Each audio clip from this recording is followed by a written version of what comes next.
الفتحة. Огласовка фатха.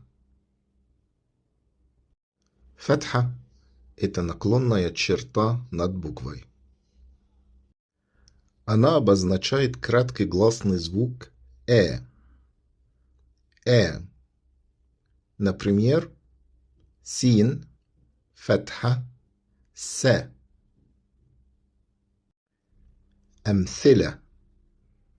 Примеры. ك ت ك ت ب ك ت ب كتب ق ر ق ر ا ق ر ا قرأ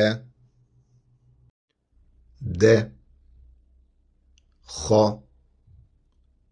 د خ ل د خ ل دخل خ را خ را ج خ را ج خراج